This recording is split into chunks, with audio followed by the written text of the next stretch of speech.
scam juga ni. Kenapa? Tadi yang di toilet je. Assalamualaikum dan juga salam sejahtera. Hai, kembali lagi ke Zaf Vlog. So, untuk Mulut Poker Session hari ni, kita ada pengarah dan juga pelakon filem Rompak yang bakal temui penonton 16 hari bulan Jun 2022. So, kita bersama dengan Dayan Trisha, Gaz Abu Bakar, Zizan Razak dan juga MK. Alright. Untuk Mulut Poker Session hari ni, kita akan berbincangkan tentang filem ini. Untuk apa tadi? Mulut Poker Session. Kalau juga saya salah tempat ni. Ya. Kalau korang nak berpuaka kat sini, silakan. Okay? Sini can I fuck? Cerita dia. Right. I love it. Alright. Dalam Mulut Poker Session ni kita akan bincangkan tentang filem ni dan akan ceritakan tentang pengalaman you guys berlakon semua tu, dan paling utamanya kita akan fokus tentang industri jugalah. Okay? Akan ada soalan tentang industri. So, soalan yang pertama kepada Gaz. Boleh ceritakan sikit tak apa sebenarnya filem Rompak ni? Boleh kongsikan kepada penonton? Okay, filem Rompak ni dibuat bertujuan kata orang untuk, first of all, untuk daripada on marketing side marketing side, di mana filem yang akan dijadikan NFT kepada orang yang nak membeli NFT Rompak ni lah. Itu matlamat dia di akhirnya. Tapi kalau dikaji daripada penceritaan, dia lebih kepada sebuah cerita yang kata orang bertemakan masyarakat dan bagaimana masyarakat sekarang ni yang banyak ditipu, di scam, dan bagaimana orang-orang yang kena scam ni bersatu untuk menjatuhkan kepala yang scam mereka tu. Itulah sebenarnya, dia bukannya cerita aksi ataupun cerita kelakar seram, tidak, tapi dia cerita masyarakat yang ada elemen komedi sikit dan ada elemen persahabatan. Dia macam tu. Dia bukannya nak menjual action, bukan nak menjual kata orang cryptocurrency ataupun mata wang digital tu dalam filem ni, tidak. Tapi diberi pendedahan serba sedikit untuk mereka yang tahu, tapi untuk mereka yang tak tahu, dia akan cuba nak ambil tahu selepas menonton filem ni. Alright, so kita mulakan dengan Zizan pula. Yo, what's up? Alright, Zizan, boleh kongsikan sikit tak apa karakter kau sebenarnya dalam filem ni? Ashraf ni salah seorang manusia biasa, rakyat Marahin, yang bekerja pun kita tahu gaji lebih kurang 5,000 ke 3,000 sebulan. Dan orang-orang macam ni yang biasanya macam nak sangat kaya, nak sangat cepat kaya, sebab circle dia ramai orang kaya datang beli kereta. So ramai orang-orang kita yang nak jalan shortcut untuk jadi kaya. So mereka nak antara orang-orang yang mudah terkena scam. So itu adalah watak Ashraf. Alright, untuk Dayan pula, boleh kongsikan kepada penonton siapakah karakter yang dimainkan oleh Dayan dalam filem ni? Okay, Dayan pegang watak sebagai Nadia, iaitu ex-scammer. So dalam cerita ni kita ada orang yang kena scam dengan orang yang scammer. Jadi Nadia ni ex-scammer, dia tengah-tengah. Dia pergi sini sikit, dia pergi sini sikit. So dia ada backstory dia lah, kenapa dia jadi scammer dan kenapa dia jadi ex-scammer, dan apa yang jadi tentang kehidupan dia dan apa yang dia buat dengan group yang kena scam ni. So basically, she's a plot twist lah. Alright, dan last sekali kepada MK, karakter apa yang kau bawa dalam filem ni? Karakter sebagai Daniel dalam filem ni, which is adalah mangsa scammer juga yang kemudiannya membentuk satu grup persahabatan bersama mangsa-mangsa yang lain, dan dari situlah orang mula start persahabatan tu untuk melawan ketua scammer. Sebentar berpulang. Bergabung menjadi Avengers of scammer. Klik. Avengers of anti-scammer. Mangsa-mangsa scammer yang menjadi scammer untuk scammer. Dia pun 90s. Untuk soalan seterusnya berkenaan tentang filem Rompak ni, ia dikatakan ia adalah filem pertama yang menggunakan NFT. So dari perspektif pelakon sendiri dan juga pengarah, apa yang korang faham tentang NFT filem ni? Kenapa gunakan NFT? Mulakan dengan Gal. Saya rasa ianya merupakan satu marketing hype lah. Marketing hype yang untuk menarik pelabur-pelabur ataupun pencipta seni yang ingin kata orang mendapatkan Rompak NFT ni sebagai antara orang yang pertama, dan of course dia akan di-tradekan di pasaran digital platform masing-masing. Dan ya, seperti yang kita tahu, banyak artwork yang telah di NFT kan. So jadi saya rasa tujuan producer mengadakan ataupun mengambil inisiatif untuk meng-NFT kan filem ni adalah untuk mengikut arus yang sekarang lah. Jadi mereka kata orang tidak mau ketinggalan dan mau jadi orang yang pertama. Dan terjadilah filem Rompak ni. Tapi dia bukannya sebuah filem yang kandungan dia tu tengah cerita pasal NFT, tidak. Tapi penghasilan filem ni, the output the whole film tu sendiri ialah apa yang dia akan dijadikan sebagai NFT. Okay, so pada saya NFT ialah Internet 3.0. So which is kalau kita tak start daripada hari ni, bila lagi kita nak start kan? So ini adalah pengenalan dan juga pembuka untuk Malaysia dan juga anak-anak kita untuk kita berkenalan ke arah dunia yang lebih canggih dan juga lebih moden, right? So NFT adalah utilities kepada mereka sebab ni antara pun benda-benda yang IPO yang harus diadakan. So lepas ni mereka juga merasakan diri diorang part of producer juga. So bukan producer tu sebagai producer saja, tapi mereka yang memiliki NFT, which is mereka juga owner kepada this movie. So salah satu benda lain pada saya ialah art yang digital adalah sangat penting sebab maybe for the future kita mungkin susah nak dapatkan lukisan-lukisan yang berkualiti macam kita ada Mona Lisa ke, kita ada siapa lagi lukisan yang power-power kat dunia ni. Tak kisah lukisan-lukisan macam tu lah. So for the next, for sure dia akan pergi kepada art digital. So art digital ni kalau kita tak kenalkan hari ni, memang kita sangat rugi dan kita akan ketinggalan. Dan sampai bila-bila pun kita tak akan jadi macam ni.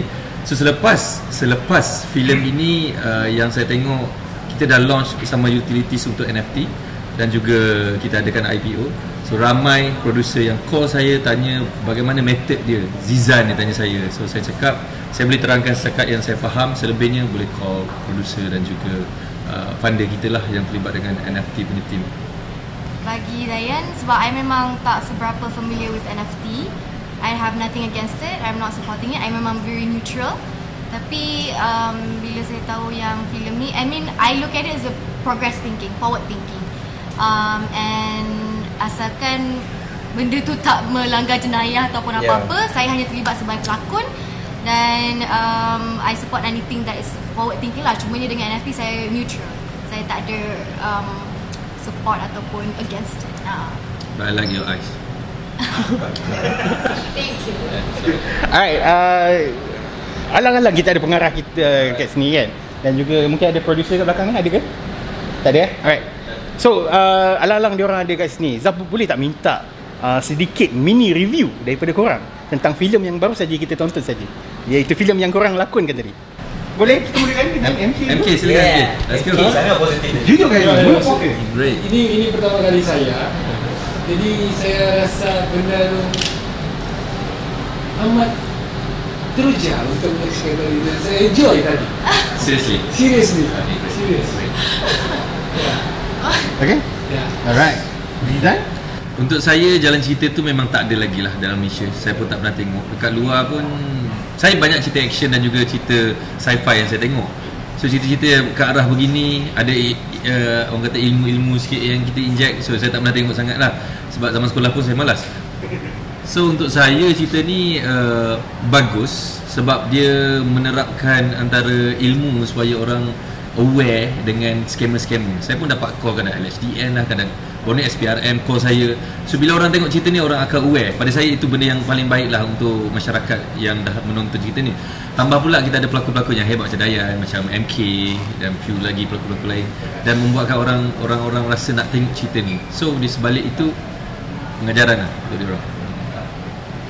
Hey, I pun kena tanya juga. I nak review filem sendiri macam mana kalau diberi lebih banyak masa dalam penghasilan skrip dan juga pemantauan dalam proses pembikinan filem ni sebelum keluar ke panggung. Of course banyak ruang yang saya nak perbaiki lah, tapi macam saya selalu cakap, andai itu takdirnya, maka apa yang anda tonton malam ni itulah hasilnya.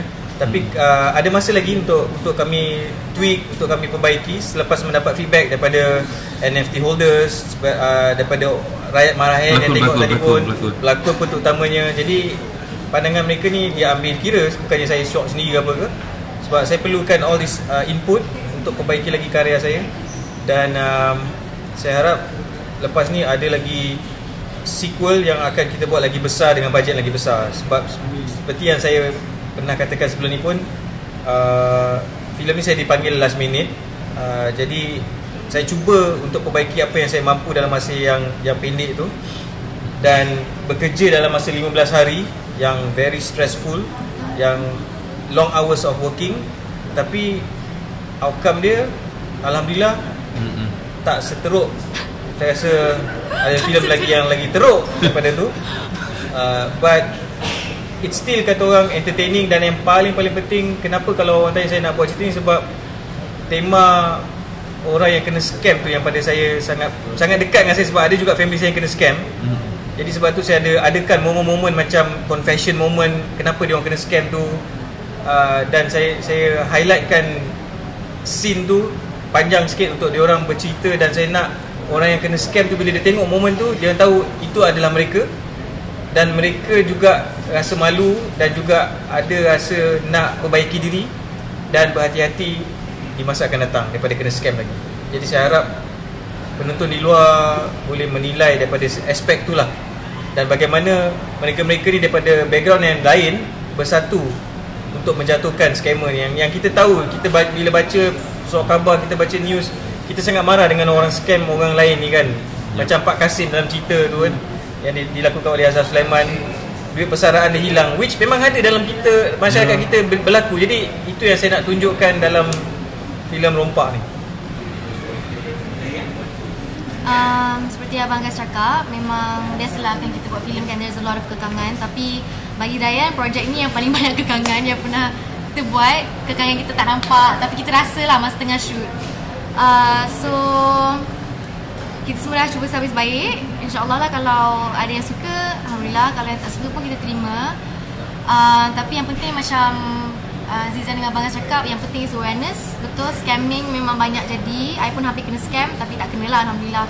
So mungkin itu yang message dan awareness yang paling nampak lah dalam filem ni. Love scam pernah? Just ask. Ada. Okay. Banyak. Dayan pun kena scam juga dalam cerita ni. Dia kena scam dengan Zizan. Aku pun kena scam juga ni. Kenapa? Tadi yang di toilet je. Dia habis movie dia terselari, dia tinggal Tak dia. di toilet. Wah, I nak masuk cari you balik, orang semua tengah keluar Oh, tadi. you I'm know. sorry. Okay, so I maafkan you, Okay. Yang penting kita kena scam. Sweet tak kami? Kita masuk ke dalam bab industri. Dayan, Zizan, MK, anda semua merupakan pelakon dan juga penyanyi yang mempunyai followers yang sangat tinggi. Sekarang ni kita ada isu yang sangat diperkatakan oleh ramai gila orang bahawa pemilihan pelakon untuk filem-filem Malaysia ni sangat bergantung kepada amount jumlah followers seseorang itu. So bila kita cakap pasal benda tu, kebanyakan yang memberikan respon tersebut adalah mangsa. Adalah mangsa, bukan orang yang dipilih. So daripada perspektif korang, maksudnya yang followers dia rendah. Okay?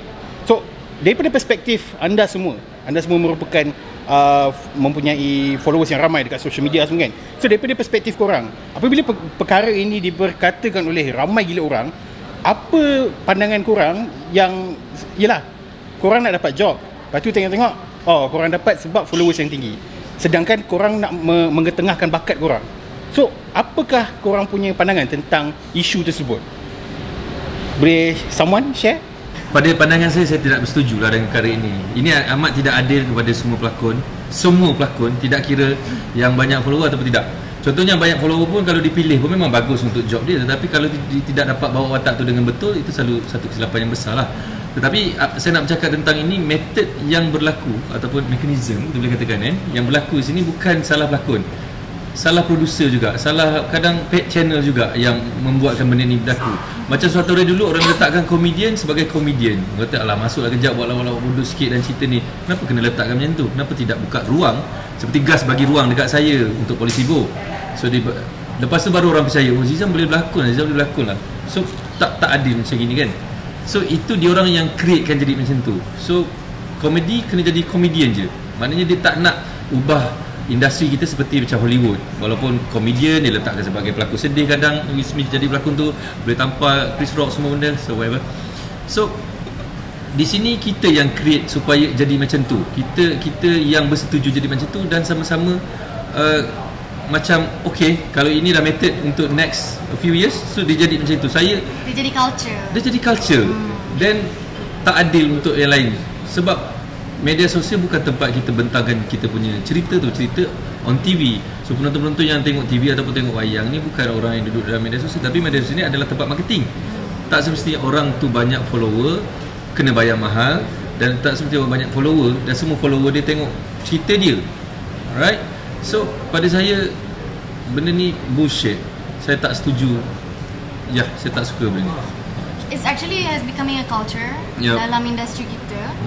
Dah jadi trend di mana kebanyakan producer yang tak tahulah kan, dia mungkin tengok bila followers tu ada ramai follower, artis pelakon tu ada ramai followers.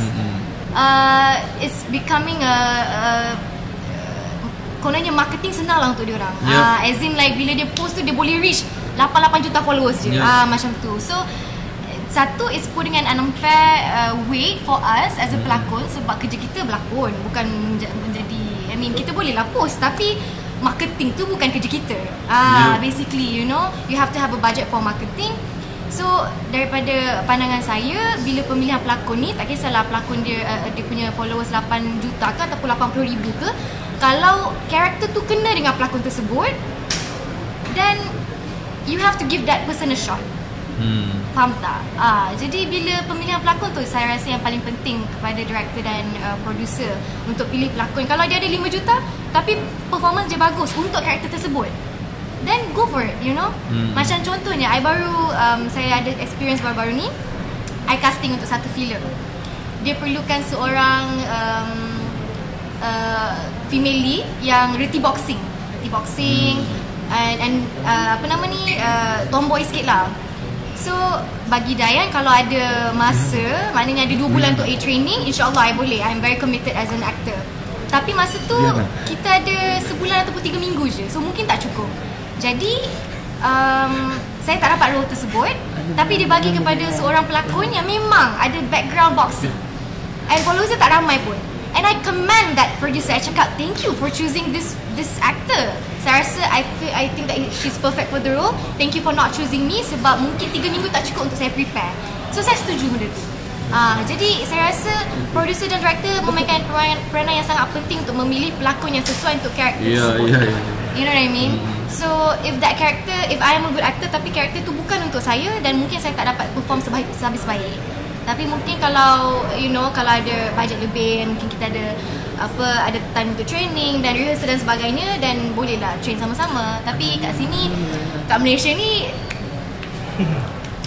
untuk pre tu tak banyak, you know, bajet tak ada masa, tak ada sebagainya. So itulah sedikit sebanyak my comment. MK jawapan untuk persoalan tadi tu, MK simple ya. MK percaya kepada rezeki.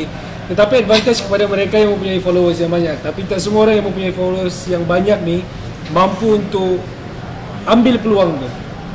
Jadi bagi MK, siapa yang mempunyai followers yang banyak tu, mungkin peluang kepada orang, advantage kepada orang. Tapi dalam masa yang sama, orang perlu hargai apa yang ada lah. Which is kalau dapat satu job tu, orang kena hargai job tu, bukan bergantung sepenuhnya kepada followers orang. Sebab saya dah cakap tadi, tak semestinya dia dapat reach semua followers tu. Jadi for MK sendiri, MK dengan apa peluang yang ada depan mata MK akan ambil. MK akan bersungguh-sungguh dengan peluang yang ada. Jadi bila followers ni adalah salah satu advantage lah bagi MK sendiri. Terpulang kepada individu itu sendiri untuk mengambil berat tentang apa yang ada di depan mata dia, peluang dia, which is rezeki apa yang ada. So untuk menjawab soalan itu yang lebih tepat, MK setuju tak setuju, MK bergantung kepada rezeki masing-masing lah. Jadi followers tu bagi MK cuma sekadar nombor je lah, dan penyokong yang ada di belakang dia. Tapi tak semua bonus ya, advantage bonus untuk dia. Berkenaan isu ni, saya rasa silapannya datang daripada stesen TV lah. Terus terang saya boleh cakap, sebab dia mengajar penonton untuk memilih bakat apa yang mereka dipersembahkan daripada orang-orang yang macam ni. Tapi pada masa yang sama, dia tricky sikit tau. Dia ada baik dan buruk. Tapi saya nak, ini saya punya harapan lah, untuk pelakon ataupun social influencer ni yang ditawarkan berlakon, saya nak bila ditawarkan tu, is either you really take that offer ataupun you walk away. But when you take that offer, you make sure you tahu apa you buat dan you nak buat betul-betul. You know, bukan sekadar buat sebab nak duit.